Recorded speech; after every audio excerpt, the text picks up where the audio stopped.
자, 오늘의 3위 소식입니다. 문재인 전 대표 문자 폭탄에는 나도 피해자다라고 얘기를 했습니다. 자, 대선 주자들 다양한 이제 행보로 3.1절을 맞이했는데 문 전 대표의 오늘 3.1절 행보 의상이 눈에 굉장히 띄네요. 맞습니다. 지금 화면에 나오고 있는데요. 저기 장소는 서대문 형무소입니다. 네. 서대문 형무소에 문재인 후보가 참석을 해 두루마기를 입고 태극기를 들고 행진을 하는 행사에 직접 참여를 했습니다. 네. 아무래도 3.1절을 맞아 항일 정신을 기리겠다는 그런 의지를 강조하겠다는 뜻으로 보여집니다. 그렇군요. 그러니까 만세 운동을 할 당시의 모습을 마치 재현하듯이 독립문 앞에서 만세를 외치고 있는 문재인 전 대표의 모습입니다. 게다가 저 공간이 문재인 후보에게는 특별한 것이 2012년 대선 당시에 대선 출정 선언을 했던 곳이 바로 서대문 형무소였거든요. 그렇군요. 오늘 그러니까 굉장히 어떻게 보면 의미 약간 있네요. 이제 5년 정도 시간이 지난 거지. 뭐 물론 아직 문 후보는 대선 공식 출마 선언하지 않았지만 네. 어쨌든 다시 저 곳을 찾아 두루마기를 입고 아마 자신의 의지를 보이는 그런 의도가 있지 않았나 생각이 듭니다. 그렇군요. 자, 그리고 3.1절 행보에서 안희정 지사에 대한 행보도 또 눈에 띕니다. 최근에 집토끼를 잡으려는 전략에 좀 집중을 하는가 싶더니 오늘요, 저 야권 인사들이 조금 눈살을 찌푸릴 만한 이야기를 했다라고 합니다. 어떤 내용인지 직접 들어보시죠. 우리는 마침내 세계 10위권의 경제대국 그리고 민주주의 국가를 건설했습니다. 그 자체로 자랑스러운 역사 아닙니까? 이 역사 속에 김구도, 이승만도, 박정희도, 김대중도, 노무현도 있었습니다. 그들 모두가 대한민국입니다.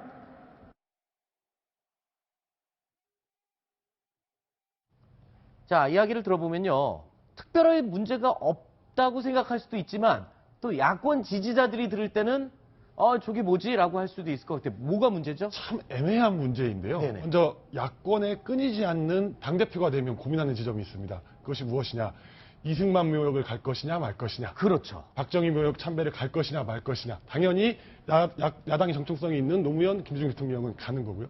이 부분과 맞닿아 있다고 보시면 되는데 오늘 안 지사의 저 발언은 3.1절 기념식에서 한 얘기인데 아까 화면에서도 노란색 자막 처리가 돼 있었지만 지금 나오는 것처럼 안 지사는 김구 선생님, 그리고 이승만 전 대통령, 박정희 전 대통령, 그리고 노무현 대통령, 김대중 전 대통령 모두를 다 인정해야 한다. 네. 저들이 그분들도 우리의 역사 그리고 곤과 가를 다 인정해야 된다라는 일관된 메시지를 안 지사는 얘기를 했습니다. 다만 야권 내부에서 약간 그리고 야권의 일각의 좀 적극적인 지지층 사이에서는 이승만 전 대통령, 박정희 전 대통령을 약간 인정하지 않으려는 움직임이 있는 건 사실이거든요. 네. 하지만 그에 굴하지 않고 안 지사는 오늘 메시지를 통해 일관되게 중도 전략 그리고 보수 중도로서의 확장 전략을 계속해서 유지해 나가겠다는 뜻을 피력한 것으로 해석될 수 있을 것 같습니다. 근데요, 안희정 지사 요즘 최근의 행보를 보면요, 대연정 발언하면서 우클릭에 좀 방점을 찍는가 했는데 선한의지 발언 이후에 지지율이 떨어지면서 다시 또 좌클릭으로 바꾸는 건가 하다가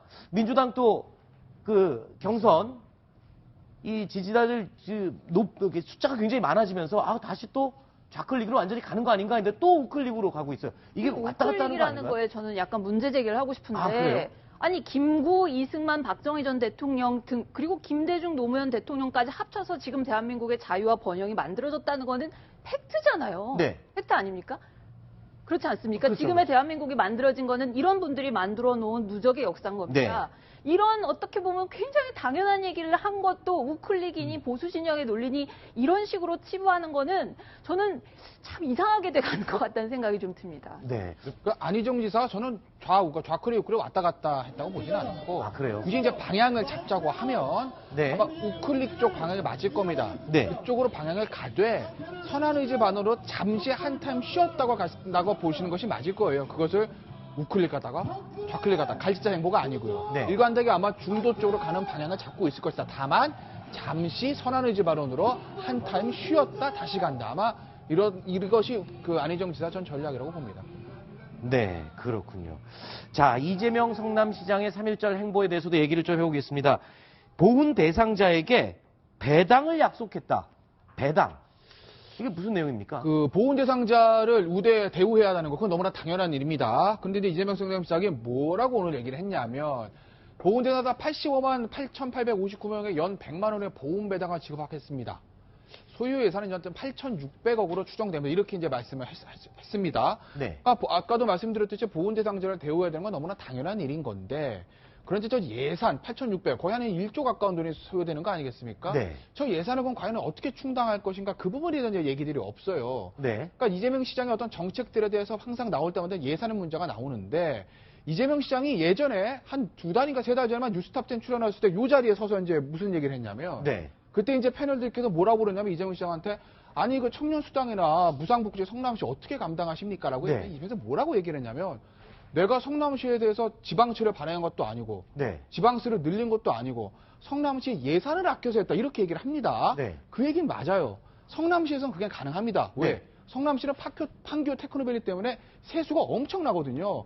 그러니까 지방채 발행 안 하고 증세 안 해도 원래 수입을 아껴서 쓸 수 있는데, 문제는 이게 성남에서 통했지만 그 단위가 대한민국으로 갔을 때는 어떻게 되냐는 문제는 퀘스천마크가 붙을 수밖에 없거든요. 그렇죠. 그러니까 거기에 대해서 이재명 시장이 본인의 모든 복지공약에 대해서 그럼 국채를 발행할 건지 증세를 할 건지, 그랬을 때 부작용을 어떻게 메꿀 건지는 얘기가 아직 없거든요. 네. 결국 이재명 시장이 이제 뭐 내일 모레부터 민주당 대선 후보 토론회가 예상이 진행이 된다고 하는데, 거기서 이재명 시장의 어떤 복지 공약에 대한 가장 중요한 쟁점 바로 그 부분일 거예요. 예산 문제. 네.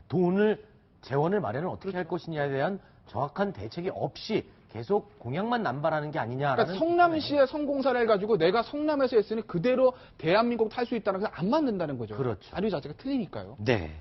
알겠습니다. 자, 국민의당 박지원 대표는 지금 선 총리 후 탄핵을 했다면 특검이 종료될 일은 없었을 것이다, 이런 비판을 하고 나섰죠.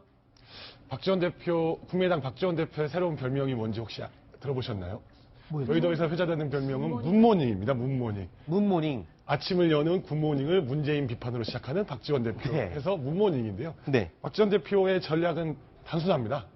문재인 후보만 집중적으로 공략을 하는 겁니다. 그리고 이 비판이 왜 나왔느냐. 사실 지난해 12월 탄핵 전 전국에서 네. 가장 뜨거웠던 이슈 중에 하나가 선 총리 후 탄핵 문제였습니다. 즉 총리를 먼저 임명을 하고 그다음에 네. 국회에서 탄핵을 처리하자라는 거였는데요. 네.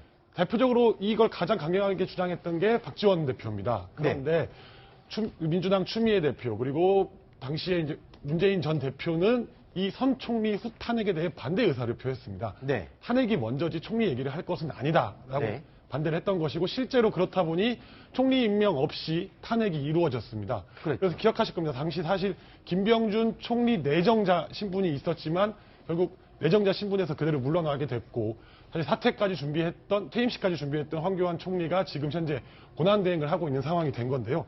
특검 연장 불발 문제가 불거지면서 다시 한번 박지원 대표가 문 후보를 향해 그 문제를 지적하고 있다고 보시면 될 것 같습니다. 그렇군요. 자, 그리고 문재인 대표 지지자들의 문자 테러에 문재인 전 대표가 나도 피해자다라고 이야기를 하는데, 지지자들이 자신한테 문자를 보낸다는 겁니까? 이게 무슨 얘기입니까? 저도 그건 정확하게 모르겠는데, 문재인 전 대표가 이렇게 얘기를 했답니다. 나도 때로는 문자 폭탄을 받는다. 선의의 경쟁이 되도록. 아무래도 비문 진영에서 받는다는 거를 뜻하는 것 같은데, 선의의 경쟁이 되도록 지지자들은 후보들의 더 좋은 점, 장점을 주장하는 방식으로 힘을 모아달라, 이런 얘기를 했다고 하는데요. 얼마 전에 그 비문 진영에서 그 민주당 의원들한테 개헌에 대한 입장을 밝혀달라, 이렇게 그 촉구를 했습니다. 근데 그 비문 진영에서 개헌을 언급했다는 거 이유만으로 친문 진영에서는 개헌은 절대 안 된다. 어차피 지금 굉장히 대세론이 굳어져 가고 있는데 무슨 지금 이 마당에 개헌이냐 해서 금기시하는데, 그래서 비문 진영에서 그 비문 진영의 이른바 문바라고 불리는 문재인 후보의 지지자들이 내부 분탕질하는 자유한국당 이중대, 왜 문재인을 공격하냐, 개헌은 당을 배반하는 행위다, 이렇게 입에 담을 수 없는 그런 굉장히 직설적이고 강도 높은 비난 글들을 비문 그 의원들한테 직접적으로 이른바 문바라는 분들이 보내서 지금 문제가 되고 있다고 합니다. 네. 죄송합니다. 문바라는 그 말은 친문이라고 좀 순화시켜서 제가 다시 죄송합니다. 한번 정정을 하도록 하겠습니다. 사실 자, 문재인 전 대표에 대한 이야기는 시간 관계상 여기까지 들어보고요. 이제 2위와 1위 순서 소식을 확인해 보겠습니다. 2위 순위 확인해 보겠습니다.